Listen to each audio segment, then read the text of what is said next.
Hey y'all, welcome back to our channel. So today it's Renee's turn to tell us some weird stuff. Some weird stuff. Weird stuff, I have no idea. If anybody's new to this channel, I just want to, if you're first time seeing this, Renee tells a story one week and I have no idea what it is. And then I tell a story one week and she doesn't know what it is. Yeah. So that's what today is. So it's Renee's turn to tell me a story that I have no idea about. I'm going to first off start by saying we're going to be talking about, and I probably am not supposed to say this word on YouTube, but I want to say it just once so you know what's coming. But we're going to be talking about rape, mutilation, and murder. And I do also want to say this is a story of survival, but unfortunately there is one victim in this story that I could not really find a lot on. So I will be talking about her briefly later on. But this is a story of survival, and this is the story of Mary Vincent. Mary Vincent. Survival. First time we've I had know, a survival-ish yeah. one. I was like, I want to do one that, I mean, somebody, made it. Like, because we're always talking about horrible, Nasty stuff. Yeah, Scary, freaky. I was like, I wanna, somebody's disappeared, somebody's lost their head, somebody, so I was like, I wanna, do something where somebody makes it. So I come across this one and I was like, oh my gosh, this poor woman, but she survives. So Mary Vincent was born in 1963. She was one of 7 children. She was in the middle of 7. She lived in Las Vegas with her family. Her dad was a military man who, after his service, worked as a mechanic. Her mother was a blackjack dealer. Ooh. So Mary's parents at this time were going through a pretty bad divorce. And it was hard on Mary. And so she decided that she was going to run away from home because she was just over the whole thing. And of course, when this story takes place, she's 15 years old. Oh. So this is, late 70s. Hippies. Middle 70s. So hitchhiking was something that everybody did. So it was not, an uncommon thing. Like you saw people hitchhiking all the time. Of course, nobody does it now because we all know what happens to people that hitchhike and you end up on YouTube. Yep. So anyways, she decided to run away from home in 1978, and she hitchhiked around and lived in unlocked cars. Like she would just sleep in unlocked cars. She just lived on the street for a while. And then she decided she was going to go to her grandfather's in Berkeley, California. So she hitchhiked to Berkeley and stayed with her grandfather for a couple weeks. But of course, even though her mom and dad were going through this divorce, she missed home. She was getting homesick. And she was sick of being by herself, and not having anybody around and being on the street. Yeah. So she decided she's going to hitchhike. Yeah, hitchhike back home to Las Vegas to be with her family. So she's standing on the side of the road, and she has 2 other people that are standing there with her. And she has a sign that says going south. And the other 2 people with her also have the same sign. So they're all going in the same direction. Mm-hmm. So this blue van pulls up. And there's a man driving the van. And his name is Lawrence Singleton. He was a former merchant seaman. And he was born on July 28th, 1927 in Tampa, Florida. And other than that, we don't know much about him. And honestly, I'm just going to go ahead and say, I don't give a shit about this guy. Like, I don't even want to know, his background. I don't care. He is a POS. POS. So, there's that. But he pulls up in this blue van, Does it say free candy on the side? For real. Take me to Disney. What? Yeah. She always does that so good. Like, kidnap me. All you gotta do is put Mickey Mouse in the back of a van. I'm in it. Me too. Free Dole Whip, I'm in. But the three hitchhikers standing there, he pulls up in his, and it's a big van, like one of those full-sized, 1970s. Mm-hmm. Like you could fit 20 people in that thing, But he pulls up and he sees all three of them, and he says he only has room for one, and that he only wants to take Mary. So the other two people that are standing there with her are like, what? Yeah. Like he's got this whole van and there's nothing in it. And he's saying he can only fit one person. So they look at Mary and they're like, honey, no. Like, don't get in the van with him. No. This isn't a good idea. Like, if he's not willing to take all of us, then there's something going on. Fishy. Like, don't get in the van. But what does she do? Bitch got in the van. She gets in the van. She said that she was absolutely exhausted. And she was just sick of being on the road and ready to get home. And that he looked to her like a harmless grandpa. So she thought nothing, bad would happen. And of course, by this time, he's like in his 50s. Jeez. So she gets in the van, thinking everything's going to be fine. Mary. So of course, she's, exhausted. And they have small talk or whatever. She feels comfortable, and she ends up falling asleep. And when she woke up, she saw the signs were not what they were supposed to be. They're going, I think it was east instead of south. And she says to him, hey, you're going the wrong way. Like, we're supposed to be going south. What are you doing? Mm-hmm. And he says something along the lines like, oh, sorry, I'm an old man, I get turned around sometimes.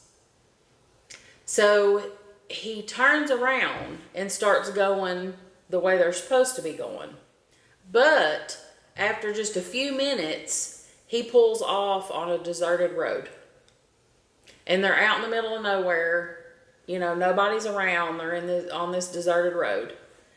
And of course, at this point, she says, I know I'm in trouble now. Mm-hmm. There's something not right here, So she was thinking, okay, he's a 50-something-year-old man. I'm a 15-year-old girl. I'm healthy. I'm strong. I can outrun him. So when the van stops, she gets out of the van. And she's thinking, I'm taking off. She looks down, and one of her shoes is untied. So she leans over to tie her shoe, and that's when Lawrence comes out of nowhere and hits her over the head with a sledgehammer. And she's out. She blacks out. Oh, a sledgehammer? A sledgehammer. Oh my So gosh. He just completely knocked her out. Yeah, I'm surprised he didn't kill her. I mean, I'd have been thinking, screw my shoe. I'm like... For real. It'll be fine. Like, lose the shoe. Get far enough to where you're going to be okay enough to tie your shoe and then keep going, I wouldn't even, I'd have just jumped out the van and took off. Just be like, oh, hold on one moment. Oh, of course, not saying anything bad about Mary. Like I said, it was 1970 something and everybody hitchhiked. But, of course, nowadays you're like, well, I ain't doing that. I wouldn't have gotten that van with that old man anyway, But no, techno. So he knocked her out. And when she came to, she was tied up in the back of the van. Of course. And Lawrence R-worded her multiple times. She asked him, why are you doing this to me? Of course, there was no response. He said nothing to her. After assaulting her for, half the night, he falls asleep. After he wakes up, he assaults her several more times. I mean, he just, assaults her pretty much all night. She's what, 15, you said? She's 15. Oh, And he's in his 50s. Oh, gosh. So, she said at this point, she felt so bad that she just wanted to die. I don't blame her. She was like, this was the worst thing she'd ever been through. This was the worst she'd ever felt. And she was just like, dear God, just take me. I can't take this anymore. I just want to die. Bless her heart. And she's a kid. Yeah. Like 15 is a kid. It's just, makes you sick. Golly. So Lawrence continued to R-word her into the next day. Golly. The whole time, Mary is begging him to set her free. She's like, please just set me free. I won't tell anyone. I won't say a thing. Just let me go, She was awake pretty much through this whole experience, the whole night. She was awake until the sun rose. She saw the sunrise. And at this point, he pulls Mary from the van, and she's naked and bleeding. 15 years old. Yeah. Ugh. God. So he pulls her out of the van. And he says to her at this point, because, she's been saying, please set me free. I won't tell anyone. So he pulls her out of the van and he says to her, you want to be set free? I'll set you free. He walks around back to the van, gets in his toolbox, and he gets out a hatchet. He proceeds to grab her left arm, and he swung the hatchet. And he swung it again, and she fell. And Mary said that she couldn't understand why she was falling, because she had grabbed onto him, and she was still going backwards. And she was like, why am I falling? I'm holding on to this man. Yeah. She looked down, and her arm was gone. He had cut it off below the elbow. Oh my So gosh. I'm assuming, and I am no doctor of any sort, but I'm assuming that your brain hasn't had time to react to what's happening to your body yet. So in her brain and her feelings, she still feels like she's, hanging on. But he's got rid of her arm below the elbow, but her mind still feels like she has her hand in her grip. Mm-hmm. Yeah, there's people who say that they have phantom pain from they still feel like their foot itches when they don't have a foot, or they feel the pain of that. So I bet you that, and the mix of the adrenaline and everything. But Yeah. oh my gosh. So Mary said she was aware of everything. And the pain was excruciating. Then he takes her right arm. She's kicking, screaming, hoping somebody to hear her. She said she was frailing around, just trying to make some sort of noise, hoping somebody would hear her. Mm-hmm. And he swung the hatchet again. And in a couple of swings, her right arm was gone too. So she's laying there, bleeding and in excruciating pain. And she looks up and sees Lawrence trying to remove her hand and arm from his arm.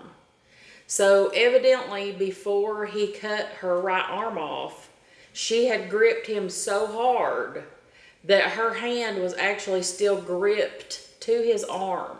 And he was over there like trying to like flick it off, like get it off of him. Yeah. So he drug her through the dirt. And she said all she knew to do at this point was just play dead. Yeah. So she's in excruciating pain. I mean, and remember, this girl is 15 years old. Like, oh my gosh. So she plays dead, and he thinks that she's, I guess, just bled out and, you know, at least passed out. Yeah. And he's thinking, okay, I've, you know, cut both her arms off. She's going to bleed out and die, so I don't have to worry about, you know, whatever. So he drugs her through the dirt. She's playing dead. And then he proceeds to throw her off of a 30-foot cliff. This is in Del Puerto Canyon. The fall broke 4 of Mary's ribs. So now she has 4 broken ribs. Both her arms are gone below the elbow. And her body is going into shock from all the pain and the blood loss. And she's laying at the bottom of this cliff. She said she just laid there because she didn't know if he drove off or not. Yeah. And she didn't want him to see her if she was, you know, still alive. Like, because she was afraid he would do something else, of course. So she just laid there for quite a while.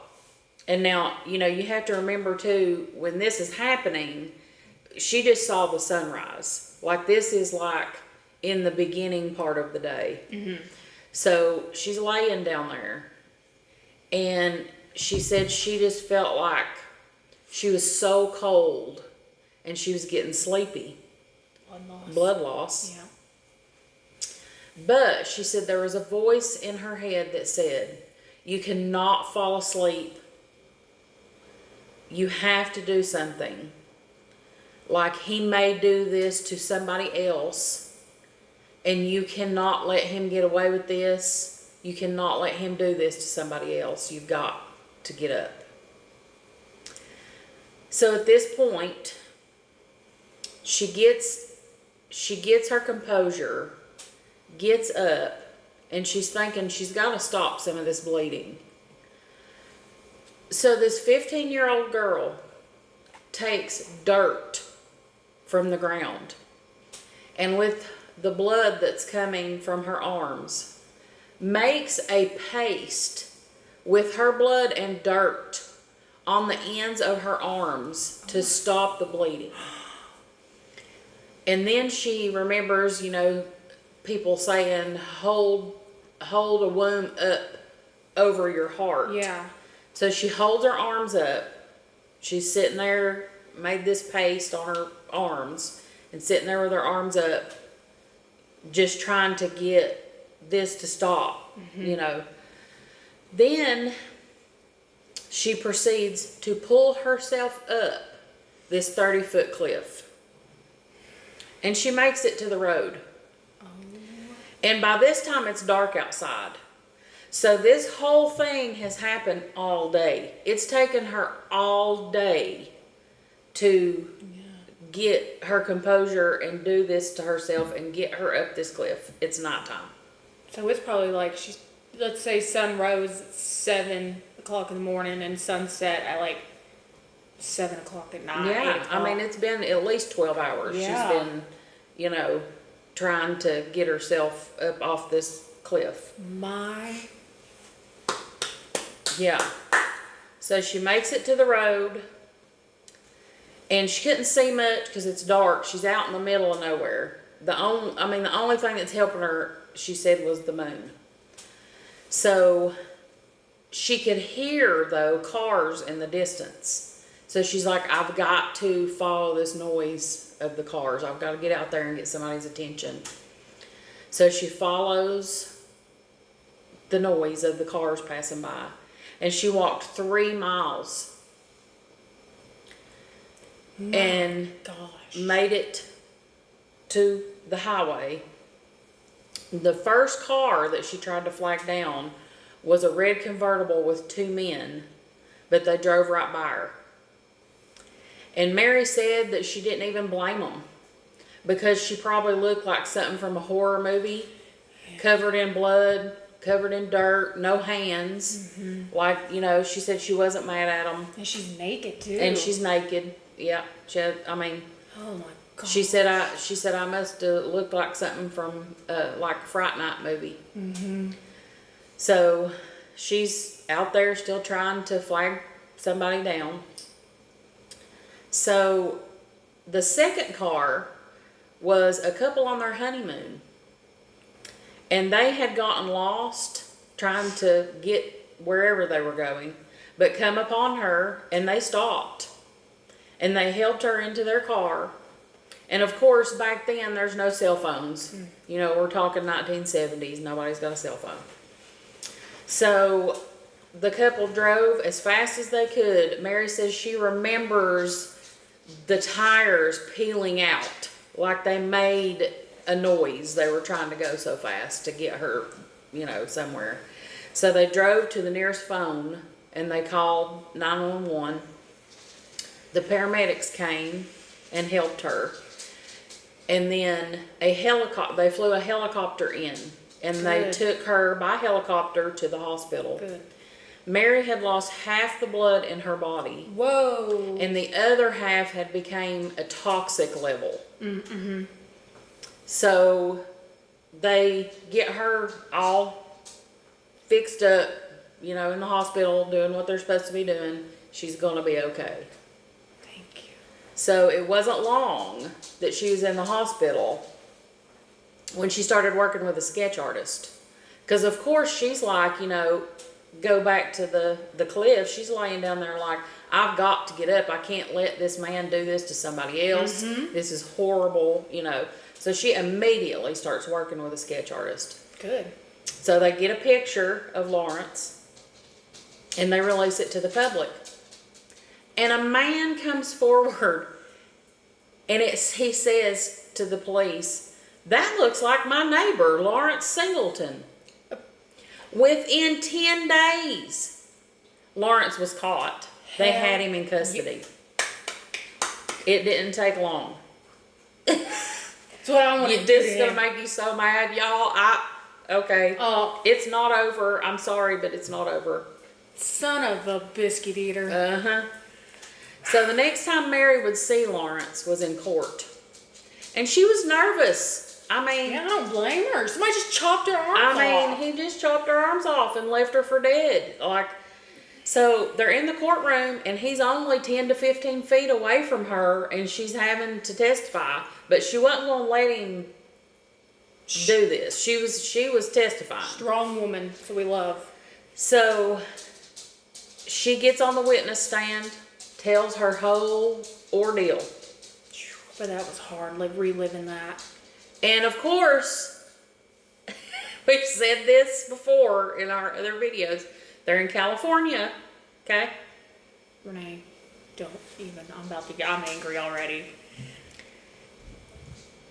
After what happened to her and her testimony about what happened to her, he was only sentenced to 14 years in prison for R-wording her and attempted murder. Because this was the maximum sentence that you could receive in California at that time. Oh. He literally took this poor girl, 15 years old, R-worded her for hours, chopped her arms off, threw her down a cliff, and he gets 14 years? Because that's the maximum you can get. You better change at it. the time. That's ooh. I mean, what in the hell? It makes me just Dude, I can't. I'm so mad right now. So when all that was over and Mary left the courtroom, she had to walk by him. Oh. Like inches, okay? Hold your chin up, baby. So he says to her as she passes, Oh, if it's the last thing I do, I will finish the job. Yeah, Yeah. I'll finish you right now. This is just, I can't. Lord. I can't with this. This guy. Lawrence was paroled in 1987 for good behavior after only serving 8 years. Are you shitting on my dick? No. No. He did this to this girl and was in prison for 8 years. On good behavior. Who gives a shit? For real. Like, be a model inmate. Dude, if you chop some girl's arms off, you know you're trying to kill her. So you're basically, you basically murdered her, even though she's, she makes it. Yeah. But like, dude, that's what you were trying to do. 8 years? And you're thinking, oh, he's not going to do it again. He's a model citizen now. He did such a good job in jail. Like, no. That makes me so mad when they do that. I hate that. Oh, Lord. So, of course, Mary was notified when he was released. Oh, but she was scared out of her mind. And she was scared, and she tried to keep her whereabouts unknown because, what he'd said to her and everything that happened. So, after Lawrence was released, though, of course, he's on probation. So, he's trying to live in different places, and everybody in communities that he would try to live in, they found out who he was and what he had done. Well, then they'd all get together and run his ass out. Yeah. So, because they didn't want him living anywhere near them. Pitchforks and torches. For real. Get the real. Get the Yes, for real. Okay. They run him out. So he ended up having to live in a trailer on the grounds of San Quentin Prison until his probation was up. Because he couldn't go anywhere else. So after his probation was up, he returned to Florida, where he was from. And he was in and out of jail during this time, back and forth for like petty crimes, stealing, that sort of thing. So, and this is where we come upon the actual victim. Not to say Mary's not a victim, but she is a survivor, thank goodness. Yeah. But we come upon the victim that loses her life in this part of the story. In 1997, and this wouldn't have happened if they'd have kept his ass in jail. I was literally thinking the same thing. In 1997, a neighbor of Lawrence called the police because he heard him assaulting someone. His neighbor had went to the window after he'd heard all this commotion and saw Lawrence standing over the body of a woman covered in blood. The police arrived, and when Lawrence answered the door, he was covered in blood. He just answered the door I can't. I've said it 100 times. I can't. It makes me so damn mad. I can't. There's so much I want to come out of my mouth, but I'm going to keep it PG. oh my gosh. So, the woman was Roxanne Hayes, and she was a mother of 3. Lawrence stabbed her to death. He said that she was a prostitute that he'd paid to come to his house, and that she'd tried to rob him. And during a scuffle, he stabbed her on accident. Oh, so that's how you got all that blood on you? You accidentally just stabbed her 30,000 times? Right. It doesn't say how many times he stabbed her, but, if he stabbed her to death, he stabbed her quite a few times and he's covered in blood. Yeah, one that's stab. an accident. Unless you hit like an artery and it's like, but like if you just go, you're not going to be covered in it. No. Little stupid idiot. And, sadly, we don't know really anything about Roxanne. I don't know if she was a prostitute or if she wasn't, and even if she was, she was somebody's daughter, she was somebody's mother, she was somebody's, she's a person, and nobody deserves to be stabbed to death. And she's just trying to make a living for her kids. If that's what she's got to do, that's what she's got to do. You just never know. But now, let me go back just a little bit too. So, during Lawrence's trial for Mary, he said too kind of the same thing. He was like, oh, I paid her for sex. It was all consensual. She got in the van with me because, you know, she's just a prostitute running the streets, and, you know, I paid her for sex and she got in the van with me. And we had 2 other guys in the van with us, and, you know, they paid her for sex too. And I dropped them off at so-and-so, and, you know, it was probably one of the other guys that cut her arms off. Like, he had a whole story about how it was all, she was a prostitute, and it was, you know, and so this is why that I don't believe this kind of, like, Yeah. I really don't think that she was a prostitute. I think that he got her somehow to his house and did what he really wanted to do to Mary, to this poor woman. Mm-hmm. I mean, so Couldn't he find just Mary. running around, you know, calling people prostitutes because he wants to murder people. Yeah. You know, he's just a POS. POS, stupid mother. So Mary came from California to Florida for his trial for Roxanne, because she was going to testify again about what he had done to her in the past. So she got up there and testified about her whole ordeal with him. Yeah, all over again. This time, Lawrence was found guilty of murder and sentenced to death on April 14th, 1998. But he would die in prison of cancer in the prison hospital in Florida, December 28th, 2001. So he ended up just getting cancer and dying in prison. So he never, you know, of course, I mean, that's not too long. He would have probably sat on death row for longer than that, to be That honest. is true. Death row, they You sit know. there forever. And Mary said that she was kind of upset about that, like that he should have had consequences, got, you know, like that type of thing. But she had moved on with her life. Within 2 weeks after the attack, she had begun using prosthetic arms. And she likes to tinker with things, so she would use spare parts to modify her own prosthetics. Mm-hmm. She can bowl, she can play pool with them, like, you know, she can do whatever she needs to do with her prosthetic arms. She got married and she had 2 sons.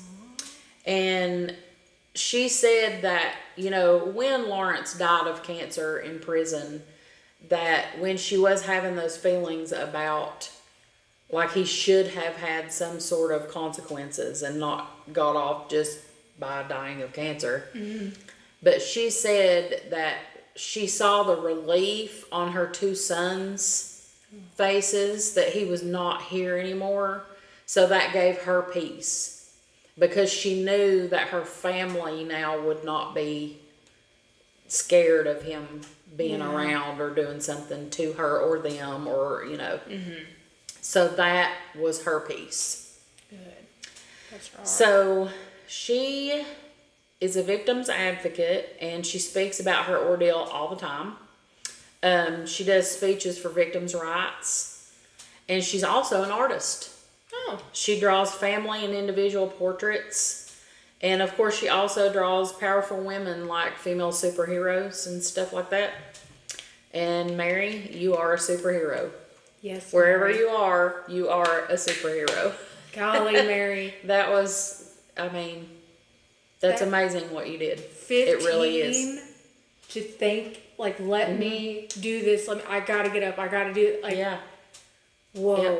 I don't even think at 15 I would know what to do. I know. Yeah.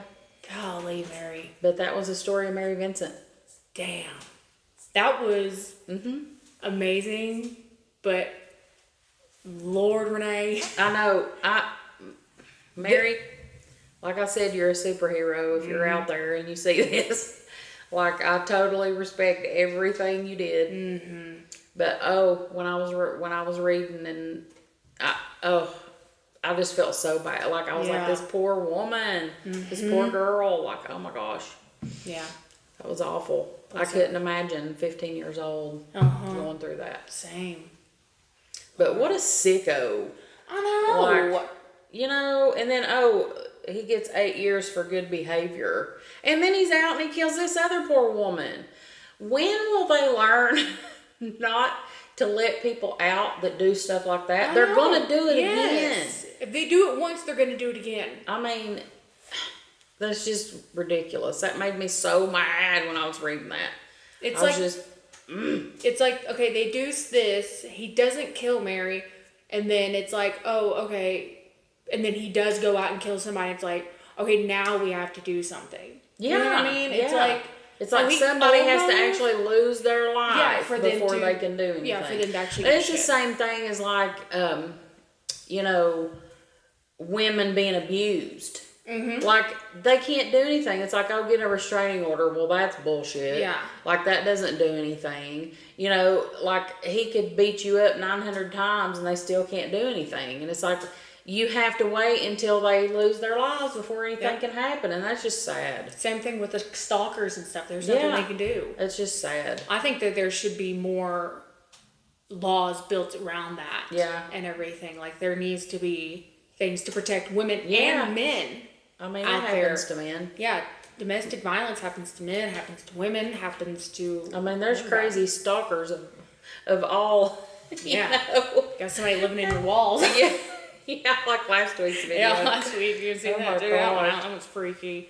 But, my gosh, Renee, my mouth was dropped the whole time. Like, from the moment, like, oh my gosh, when you said he was trying to, like, whack her arm off. Yeah. Because, like, the nerves, like, when you, like, it's like they go to shock and they hold on. Oh, mercy. Bless her heart. But, Lord, more power to you, Mary. You are a badass. Yep. Yeah, you are in the badass Hall of Fame. Yeah, she is in the badass Hall of Fame. She Love is. You, girl. She is. My gosh, that one was, woo. That's a lot. Golly, where did you find that one? I have my way. I know everything. I have watched true crime for years. Oh, no, I've never heard that. Yeah. Oh my gosh, that one was rough. That one was rough, but like a good rough. Yeah. Yeah. You know what I mean? Yeah. I like, there was like, she made it. This one had like no jokes or laughing or anything in it because oh my gosh. More power to her. I love her. She's my superhero. Yeah, she is. She's a superhero. She needs to draw a picture of herself. Yeah. As a superhero. But thanks for hanging out with us today. We appreciate it. Like, subscribe, listen to us on Spotify. Yeah. We love y'all. Thanks for hanging out. Be safe out there. See you next time. Don't hitchhike. Yeah. Bye. Bye-bye.